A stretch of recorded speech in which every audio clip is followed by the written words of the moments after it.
Hello and welcome to the Randomly Generated History Club, where three of us, non-historians, pick a year at random and we try to learn things about it. And I'm Ant, and I'm here with my two friends, Anna and Will. Hello. Hi. Good. I don't know why we do that still. I think it's great, although every time we do it, when one of us says, I'm here with my two friends, I wonder if people think, are those their only two friends? Well, they are. They are. Anyway, this week we're talking about the year 1917. Banger. And so, what we need to do now is the 3-word previews. So please, Will, what is your 3-word preview? Trip to Mexico. Sounds great. Okay. Anna? Mine is mysterious, maligned, mistaken. Mexico. Mexico. And mine is New Jersey conspiracy. Oh, wow. There are so many I can think of. For sure.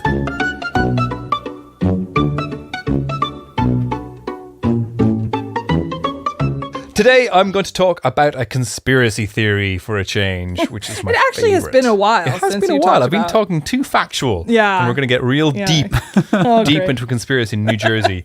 And this one does indeed take place in New Jersey, USA, in a place called Kingsland, which is now called Lyndhurst. It renamed itself post, I'm assuming. Oh, a rebrand. Yeah. Do you know Lyndhurst, New Jersey? I can lie and say, sure, I've heard of it. I'm assuming you know all the small towns. Every single in one. the US. All of them.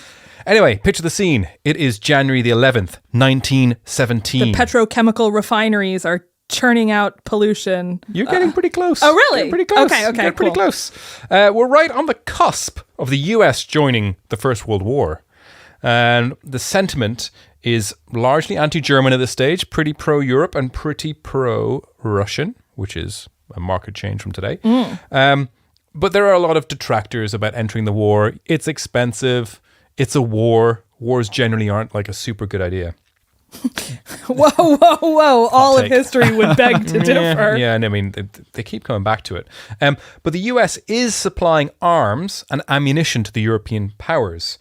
Notably, Russia, they're providing bombshells for their artillery.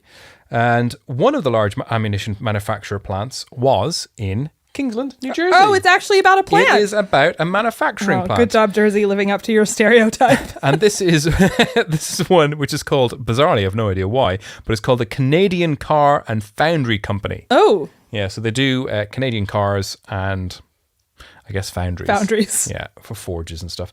And this is their munitions plant in particular, which is what you need to have to make artillery, I'm assuming. They make artillery shells and other kind of bomb paraphernalia. I'm assuming like the ramrods. Mm-hmm. I guess. I don't really know how artillery works. After Master and Commander is my only Yeah, you've got the lollipop stick you bang down there. Then the fluffy one to rinse it out. You got the fluffy one to rinse it out. Yeah. You got the guy that lights the fuse. Oh, yeah. And then, exactly. All that kind of good stuff. Yeah. Unfortunately, January 11th would be the last day for this particular munitions factory. Oh, no. Because a fire broke out at the plant, leading to a series of massive explosions that destroyed the facility, which is like just not good. No, I would say a fire at an ammunitions plant is going to be top three bad places to have a fire. Yeah. Miraculously, though, there were no fatalities. How about any futilities? There were no futilities or fatalities. There was no fatalities. Oh, that's actually shocking. It is shocking, and I'll tell you why in a second. Okay. The explosion caused significant damage and thousands of workers were left unemployed after this. So it was a big impact just in the local community. And I have a few excerpts from a newspaper at the time to sort of go into detail of how bad the explosion was. The explosion was really bad. No. I was going to ask him if you could read them in like an old-timey newspaper man voice. You see the explosion real? No, I can't. No, that's really bad. It's a good try, though. It's a good try. So whatever happened, the building was in flames in an instant. 10 minutes passed before the first and mightiest explosion. In those 10 minutes, panic broke loose in the plant. It is believed that there were 1,400 men working in the factory. Each of these realized what would happen if fire caught hold of any of a dozen isolated buildings. Then came the first great roar. It is said that a building in which the loaded shells were stored was the first to go. The terrible blast spread the panic, which had hitherto been confined to the factory yard, to Kingsland and the adjoining village of Lyndhurst. After the first detonation came the steady roll of bursting shrapnel and high explosive shells. In a minute, the little Jersey town was transformed into villages upon the European battlefront. They really juiced knew up how to write back then. drama. Yeah. But that it just kind of shows the scenes of chaos. I mean, like, if you can imagine this massive industrial ammunition producing place going up in flames. It'd be terrifying. So why did everyone live? 1,400 men. Because of one woman. God. Allegedly. What? not God. to that's silly, and God's obviously a man. But there was a woman named Teresa Louise Tessie McNamara, and she worked at the switchboard of this ammo facility, and she's credited with saving the 1,400 lives. Despite the fire raging, she stayed at her post at the switchboard and called every single building. And so, the whole old-timey, like, you plug in a thing, you plug in a thing. Plug in the new one. So it wasn't even like dialing a load of numbers. She had like physically like connect wires and stuff like that. And she stayed there in spite of being told to go. And she gave them the warning, which she called them up and she said, "Get out or go up." Which is a real so I appreciate how pithy that is, but in the moment, if someone screams to me down the phone, "Get out or go up," I'd be like, go up where? Back in those days, though, those kind of pithy retorts and stuff were really like, especially from a dame. Exactly. There's a broad on the phone telling me to go up. So slip the Mickey to the gym, whatever. Exactly. That kind of stuff. Tess. So as a result, though, no one died. The workers could flee across the frozen Hackensack River to safety. Yeah, I have heard of that river. It's great. It's a great river. I think that's where they did Hackysack comes from there. That's right. I think that is correct. So now we get to the cause and the conspiracy and the cause of the fire that led to the explosion and has been subject to debate and conspiracy theories ever since that date. It was old Tessie McNamara. Maybe it was an inside job. Maybe it was. Well, and the conspiracy theories, and it is plural, and we might even make some more today. Why not? Who knows? They're pretty fascinating. At the time, the first thought that this was the plot of a German saboteur. Yeah. Who had obviously. Well, the look on Will's face this whole time has been like, I'm just waiting for this. So the idea was that it was a world war, and it was an ammunition factory. Yeah, supplying the enemy. But the US was not in the war at this point. It was, just supplying. No, supplying, not at this point. 1917, January, you said? January, on the cusp. Comes later, April, The very cusp. Yeah, cusp. So they were cusping real hard, but they weren't just right in there just yet. But the idea was that a German saboteur who may have infiltrated the plant and then caused it to go up in an attempt to disrupt the supply chain of the ammo that's being sent to fight the Germans and the Tsar. That seems legit. Yeah. So, and the Germans did have form for this. They've been known to dabble in subterfuge because in 1916, again in Jersey City, at the Black Tom munitions depot, there was an explosion that had been attributed to German sabotage as well. So there is sort of form to this. Yeah, I'm convinced. However, during the course of the investigation by the Department of Justice and the Bureau of Investigation, which would go on to become the Federal Bureau of Investigation, they did discover several employees were German nationals. Uh-oh. Some of whom... So they did it, right? Kill them! Well, we'll get to that now. But some of whom were then subsequently arrested and interned as enemy aliens, as they were known. So, like, they were interned after doing... So they came from outer space? Wait. Which conspiracy Hold is that? on that point, because we're going to get there. Oh, wow. So it's easy to draw that conclusion that it was the Germans looking back because... the Americans did enter the war on the side of the Allies, and this did happen after this. It's easy to look back and say this is the cause. But it's not the single thing that pushed them over the edge. It's just one of the many geopolitical reasons. So there were other conspiracy theories afoot, though, which I'm a big fan of. Some thought that this was perhaps a false flag operation. Uh-oh. Whereby to spur the national debate into an anti-German sentiment and to launch into World War One, the hawks and, in the deep state were going to, set this on fire, set this thing and say, oh, look at those, bloody Germans. Yeah, let's get them riled up. Exactly. Others thought that perhaps this was an insurance scam, or an attempt to push up the price of munitions by the Canadian car and foundry company, reduce the supply, increase the demand. Classic Canada, those grifters. Classic macroeconomics, I would say, yeah. But wait, there is yet one more conspiracy theory, and it's my favorite. Does it involve the Medicis? Nope. Aliens. Really? Yep. Wow. Some enlightened people think that some alien force or higher powers oh my god decided to blow up the ammo dump in an attempt to prevent the US from entering the war or choking the supply of ammo in favor of the Germans. So they thought that some pro-German aliens existed or anti-war aliens. True. And this is like actual aliens. Or two rival factions of aliens. It was a big explosion. It could have been both acting. They could have been two normally warring factions of aliens have united for this common cause. For common cause. Yeah. I see. Enemy of my enemy is my friend. So people actually do think that. God, which is Americans. A bit, interesting. So the Bureau of investigation. That maybe I shouldn't have said that. No, but anyway, their investigation exactly concluded. Right. Yeah. They found no evidence of aliens, obviously. That's an inside job. But they actually found no evidence of sabotage or German interference or involvement in any way. And so they concluded, of course, the feds are going to say, no aliens here, guys. That was probably caused by a workman's hammer creating a spark that ignited some flammable waste. What? Now, I don't need to be a detective to say that probably is what could have happened.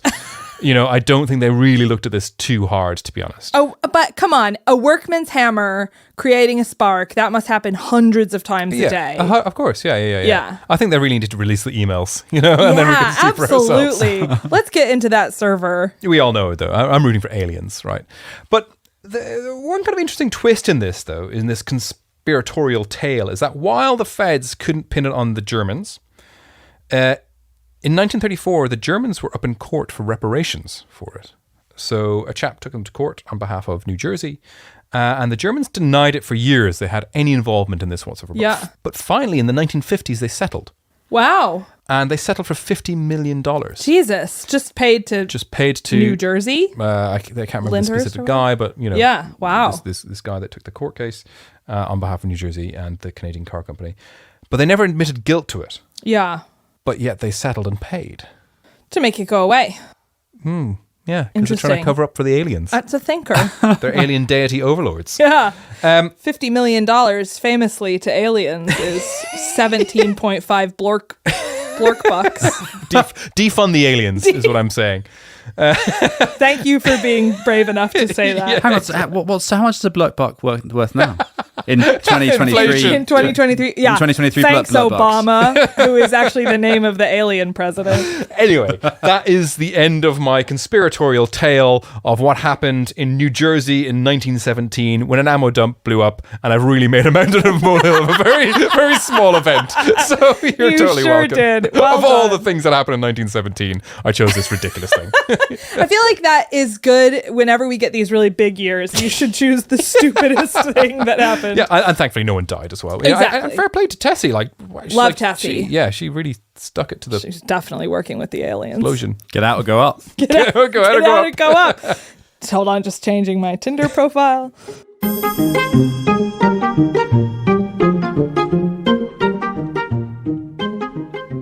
Today, I'm talking about a woman named Margareta Gertruida Zeller, whom you may know as Mata Hari. Oh, yes. I don't know anything about Mata Hari. I just know that she existed. Yeah, And she was a woman. exactly. And maybe one other word you associate with her? Dutch. Sexy. Great, but both are good. I was looking for spy. Yeah. Sexy Dutch spy. But basically, so I'm glad we're all working from the same base layer of information, which is that she was a woman and she existed and she was Dutch. She was born in the Netherlands in 1876. And when she was 18, she saw an advertisement in a newspaper by a Captain Rudolph MacLeod, who was living in the Dutch East Indies and looking for a wife. Oh. And she answered the ad, and 4 months later, they were married. Wow. And she moved to Indonesia. Wow. Yeah. That is... So she answered a classified ad. Like a Lonely Hearts ad. That's amazing. I know. Good for them. I'm wondering if those still exist. They do. Okay, well, And I I've will been see you married guys several in times. 4 months. I'm off to Indonesia. Now, this might surprise you, but it turns out that an older man soliciting a younger woman through a newspaper ad did not lead to wedded bliss. Rudolph was a very bad man. He was an alcoholic. He was abusive. The doctors diagnosed him with tropical frenzy. Which is like just the most 19th century disease I can think of. Was the treatment like cocaine and laudanum or something? Yeah, exactly. What he definitely did have was syphilis, which he did give to Margareta. And then she gave to her children, and that was very sad. But when she wasn't caring for syphilitic children or escaping her husband, she used her time in Indonesia to study Indonesian culture and join a local dance company. Mm-hmm. And in 1897, she took the artistic name Matahari, which means eye of the day, or like the sun, in the local Malay language. And eventually the couple make it back to the Netherlands where they divorce. Yay. Mm-hmm. There's a custody battle and Matahari is trying to get money to get her daughter back. And she starts trying to earn it respectably. She gives piano lessons, she teaches German, and she does some modeling for a department store. She performed as a circus horse rider for a bit. I thought I thought you were going to say she performed as a circus horse. Yeah, times were tough. Yeah, but, not all circuses can afford horses. That's right. Some need Haris. But then she moves into modeling for painters, which is the nice way of saying she's a nude model. Ooh. Yeah. I was a nude model once. Move on. Okay, gonna flag that. I mean, one. no one was drawing me, but I was at the bus stop. People were taking pictures. It's the same thing. That's true. That's fair. That's You art. should have moved straight on. I'd actually like to dig into that deeper. So as she's modeling for painters now, she's starting to make contacts in the art and the theater world. And in 1904, she becomes, much like you, Ant, an exotic dancer. She's basically an overnight sensation, and her act is her as this Javanese princess. She's working lots of Oriental motifs into her act. Her jewelry, her costumes are very sort of Indonesian and Asian inspired. She dances at La Scala in Milan and the Opera in Paris, and she's seen as the one who really elevates erotic dance to respectable status. I'd be lost without her. I know. Yeah, you do credit her with a lot of your... Yeah, I do really have to, yeah. So she's mingling in these very posh circles, and she's posing for many provocative photos. But by 1910, lots of imitators have cropped up, and they're all kind of devaluing the art. And so critics are now saying that erotic dancing is cheap exhibitionism rather than anything sort of high art or something to be esteemed. Her career goes into decline, and in 1915, she performs her last show. But at this point, she's made so many good contacts that she becomes a courtesan. And she has relationships with lots of important people in the military and politics, all the kind of, tutti frutti. No, that's not what it's called. Snooty. Tutti frutti. Tutti frutti people that you'd expect. And she's traveling all over Europe with these men. And so she starts to get a reputation as a promiscuous woman and a dangerous seductress. Ooh, a dangerous seductress. Yeah. That is exactly what you want to be described as. Yeah, exactly. Well, she's kind of the early prototypical femme fatale, right? Yeah, She's yeah. So World War I breaks out. Matahari becomes involved with a Russian pilot serving with the French, but in summer 1916, he's shot down. And she wants to go see him in a battlefield hospital, but the French won't allow her near the front because she's from a neutral country, which I guess was a thing. She's Dutch, the Netherlands are neutral. Instead, agents from the 12e Bureau, which was French military intelligence, tell her that she can see him if she agrees to spy for the French, which is like a weird bargain. But they also offer her 1 million francs, which is nice. Okay, yeah.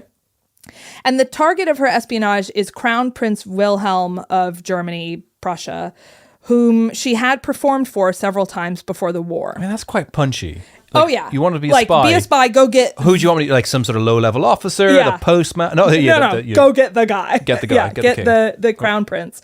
And 12e Bureau thought that he was this really important piece of the military puzzle. He is nominally a senior general, but in reality, he's a playboy, a womanizer, he's a drunk. He has very little to do with the army.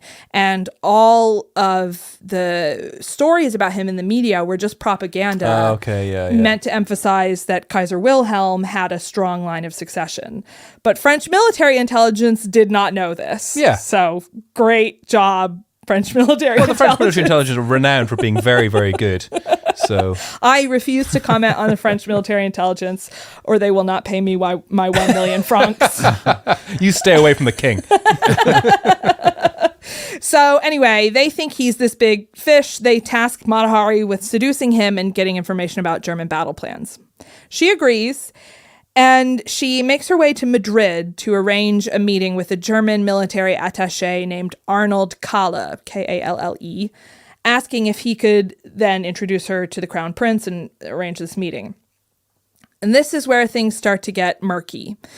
Apparently, at this point, she also offered to sell French secrets to the Germans. However, it's unclear if she was offering those secrets as a way to get the meeting or if she just wanted the money and was willing to be a double agent. In December 1916, French intel lets her get the name of 6 Belgian agents, one of whom was a double agent for Germany and France. And 2 weeks after she receives this information, the Germans execute the double agent. So the French are very suspicious that Mata Hari has passed on the name. Why are they giving her names in the first place? Yeah, it's really It's not unclear. I would assume that if you're going to be like, hey, we're going to recruit you to be an agent. It's like, Yeah. okay, that sounds good. By the way, here's a bunch of secrets. Yeah. Don't tell anyone, though. Well, it's a little bit of like, so she's clearly not a trained spy. And so I'm guessing it was probably some sort of miscommunication of, all right, is she literally just a honeypot? Like, go seduce She this had guy. a lot of the skills. Or do we need to give her something to dangle in front of them, you know? Or they're trying to test her. Or they're trying to test her, or maybe she seduced one of them. I don't know. She's a promiscuous woman. Dangerous seductress. Dangerous seductress. Love it. As it says on my tramp stamp. So... In Comic Sans MS. Oh, I would never. I would never. In January 1917, the German guy, Major Kalle, transmitted coded messages to Berlin describing the very helpful activities of a spy referred to as H21 and giving details that clearly identified to anyone listening that this was Mata Hari. But those messages were sent in a code that the Germans knew the French had already broken. So were the Germans intending to give her up? Or are we now in another sort of loop of murkiness? Or maybe they were trying to throw suspicion off her. Yeah. There's a whole load There's of a double whole thing. bluffing, triple bluffing. Octuple bluffing at this point. Wow. But apparently the chief of German intelligence was annoyed with Mata Hari for not giving him any worthy intel. She had only just told him who was sleeping with whom. And that wasn't good enough for him. So he decided to terminate her employment by exposing her as a German spy, which is a way to do it. Yep. So the French are pissed about this. They think it's enough to arrest her, so they do. They charge her with espionage. In July 1917, the trial commences. And from the get-go, it's pretty farcical. The deck is stacked against her. French and British intelligence suspect her of spying for Germany, but neither of them can produce any definitive evidence. One of her prosecutors says that because she was dubiously portraying the persona of Mata Hari in her act rather than just being her regular Dutch self, that means she's a dishonest character. Fair. Which is legit. Fair. That's why I yell at any actress who plays somebody other than herself. Her handler from the French bureau tampered with evidence to help prove her guilt, and her lawyer was denied permission to cross-examine any witnesses. Doesn't sound like a super fair Doesn't sound trial. like a super fair trial. Yeah. Now, Mata Hari did admit that she had accepted 20,000 francs from a German diplomat who was a former lover. Who hasn't? I know. He, without 20,000 francs from a German diplomat, cast the first stone. All my ex-German diplomatic lovers have paid me to never talk to them again. I do appreciate that they all pay you with francs as well. They do. It's entirely Just go spend this in useless France. currency. Yeah. But she claimed that was reimbursement for possessions that had been taken by the German authorities. She vehemently denied that she was a spy. She declared her passionate love for France. But the prosecution accused her of revealing details about their new weapon, the tank. Oh. Saying that the information she had leaked had caused the death of 50,000 soldiers. But no one could identify any specific detail or any battle that had been lost because of anything she had said. Yeah. Ultimately, she was convicted and sentenced to death. Well, yeah, the evidence was clear. Black and white. It's an open and shut case. Better safe than sorry. Yeah, better safe than sorry. So after spending a few months malnourished in a vermin-infested prison, she was executed by a firing squad on the 15th of October, 1917. She wasn't bound, she refused a blindfold, and she defiantly blew a kiss to the men before they fired, which, say what you will about her. Pretty badass. Pretty badass. Was it hard to shoot her, though, because she kept on... She kept on, moving her body, and there's the bullets can't... I'm sorry, she did die. In the years since she's died, her case has been endlessly debated, and it seems like there's a growing consensus that she wasn't actually a spy, but rather a scapegoat that the French badly needed to deflect from the way the war was going for them. Because earlier in 1917, there had been several huge mutinies by French soldiers. There were strikes all across the country. And a new government led by Clemenceau was elected and had really vocally committed to winning the war. And so Mata Hari was held up by this government as an example of what might happen if your morals were too loose. Yeah, I can sort of see that as a good poster. Yeah, person she stepped out of line, but if you're a good French citizen, But it just seems like vaguely kind of like anti-woman. Oh, totally. And I haven't even thing. scratched the surface of the anti-woman stuff. I don't want to get a reputation as being pro-woman. As being a woman.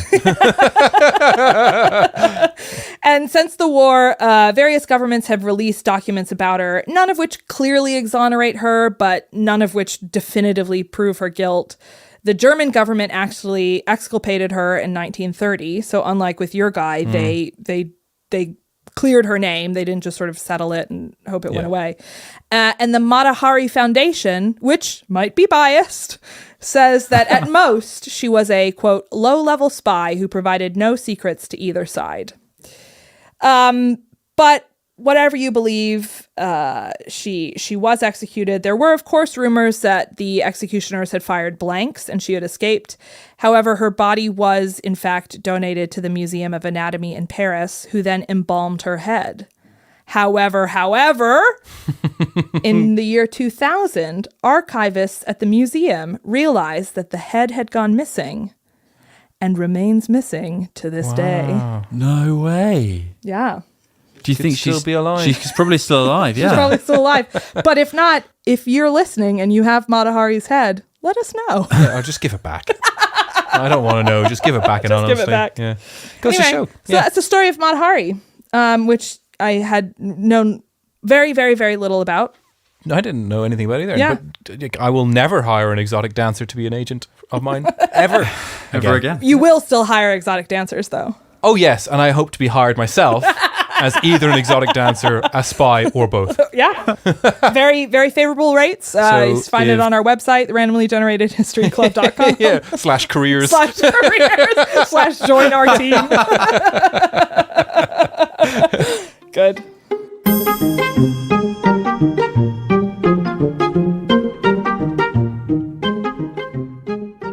Okay, this week I'm in North America.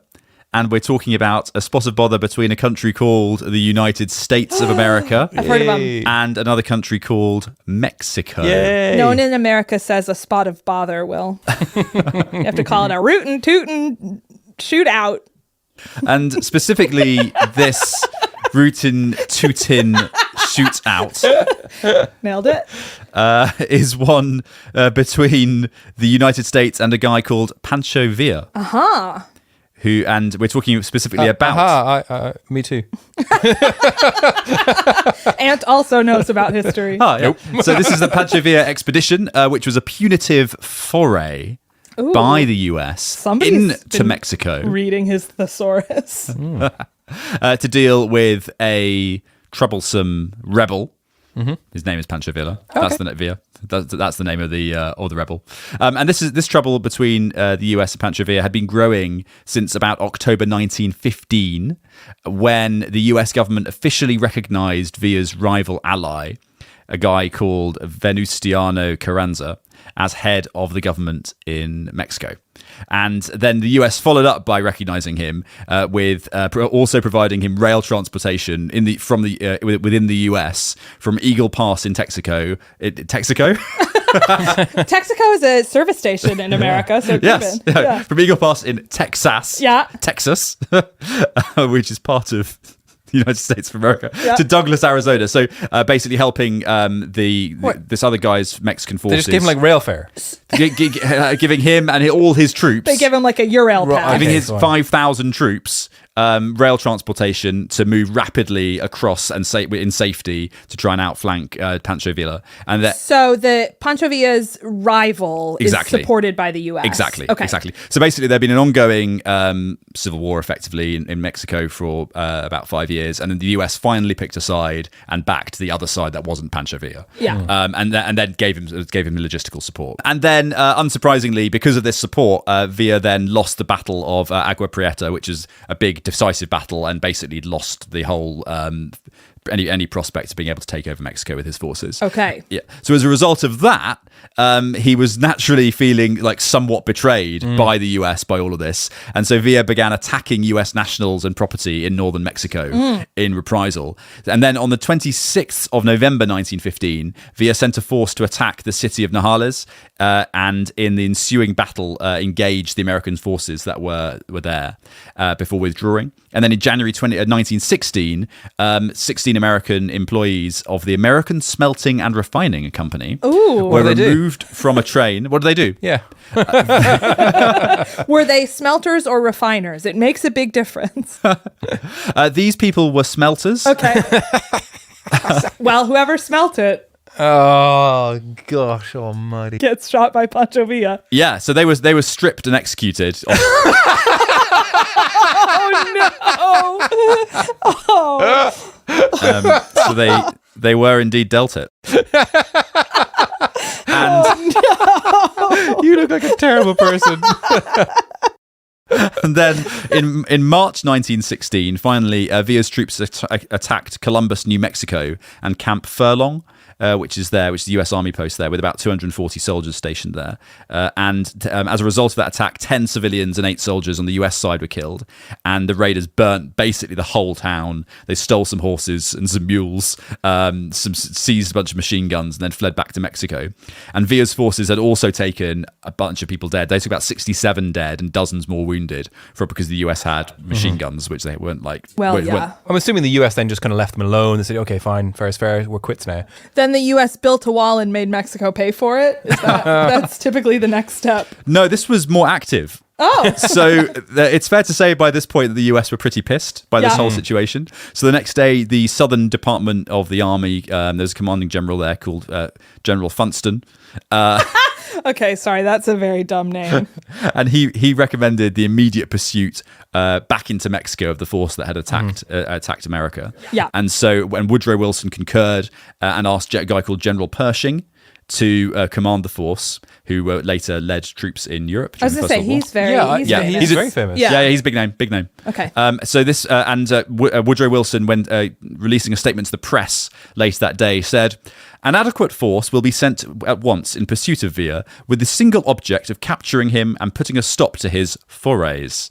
Yeah, so he's probably our most academic president ever. I think he was the president of Princeton before he was the president of the U.S. Is that right? I think so. So anyway, he speaks like that all the time. Wilson went on, "This can and will be done in entirely friendly aid to the constituted authorities in Mexico and with scrupulous respect for the sovereignty of that republic." And of course, but the truth here was that the US was unilaterally invading that country. So it's not that respectful of the sovereignty. Yeah, you could say the same thing about But if you use enough fancy words, then people won't know. If you say it's respectful, then respectfully invade your country. Yeah. Exactly. So it wasn't therefore it wasn't that simple. And even though they were going to go and quell this rebellion by Villa, basically they were just sauntering into Mexico and pissing off everyone on every side in the whole Mexican conflict. And anyway, so Pershing assembled an expeditionary force, about 8,000 people, and they marched over the border and they set up base in Chihuahua State. And then they would then send out columns in lots of different directions to try and find Pancho Villa and his forces. And Villa by this stage had a 6-day head start on the pursuit. But he was still caught. He wasn't caught personally, but his forces were caught up with very, very quickly. And there are a bunch of attacks from the US cavalry columns onto his forces after they'd recklessly basically stopped to attack another garrison, so they didn't need to do. And then there were a whole series of encounters between the two sides. So as the US columns pushed deeper into Mexico, they kept on encountering some of Villa's forces. But then the deeper they went, the more they pissed off the Carranza government, which is the other side in Mexico. Who they had earlier backed. Yeah, okay. So they're just winning a lot of friends in Mexico. Exactly. And eventually it started to get really messy. So on April 12th, 1916, a guy called Major Frank Tompkins, who's part of the expeditionary force, had a group of about 128 men, and they were attacked by an estimated 500 Mexican troops from the Carranza's side. Well, right, okay, so they'd weighed in. They basically said, wow. Yeah. And the US then was desperate to try and avoid this straight-up engagement between them and the government of the country they had invaded. Right, because they didn't want an outright full-on war, which of course they've previously in American history had with Mexico. Yeah. And so as a result, a couple of Americans were killed, and the Carrancistas lost about 14 on their side. But basically, it was a low-level skirmish. But it was enough of a problem that the Americans were just okay, we just need to calm this down now. Yeah. So the US slowed everything down. They're a bit more chill in how they went about operations, smaller columns, a bit more static. And they tried to get some diplomacy going with the Mexicans, who are now proper pissed. Yeah. So the patrolling continued, and there were still some clashes, but it was all a bit lower key. And then Carranza's government basically said to the Americans, "Okay, get out of Mexico now, or we will kick you out by force, and we don't care whether you're trying to attack the rebels or not. Just leave." Yeah.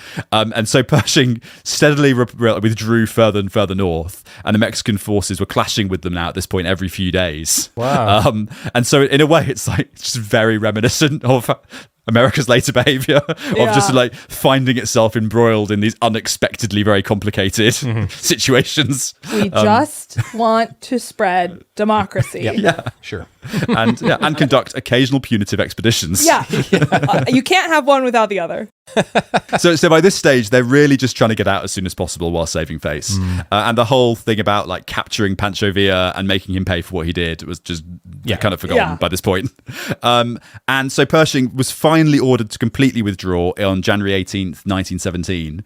And overall, the expedition managed to hit many of Villa's important subordinates. They killed about 170 of the men who had attacked Columbus originally. Okay, well. But it failed to capture Villa, and but on the other hand, Villa's troops never actually attacked America again. So it's one of these ambiguous outcomes. Yeah. Maybe wasn't really worth it, but kind of worth it kind of things. Let's put up a mission accomplished banner. Yeah, why not? There definitely was a mission accomplished banner.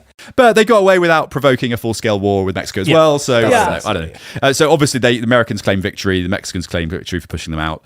And then in a massive context switch, of course, only 3 months later, the US weighed into the First World War. Yeah. And Is that right? 3 months later? Yeah, April. Yeah. But are you going to talk about the Zimmerman telegram at all? I'm not going to talk about the Zimmerman telegram. Would you like to? Well, I might get it wrong, but basically the Zimmerman telegram was Germany sending a telegram to Mexico saying, if you join our side and we win, we'll give you back the American Southwest. Yeah. So like that probably sounded pretty good to Mexico at this point, having just repelled the Americans from their territory. Did they ever get the Southwest? Did the Americans? Yeah, they took it back. Yeah. Yeah, that's why if you go to California, you have to bring your passport. Ah.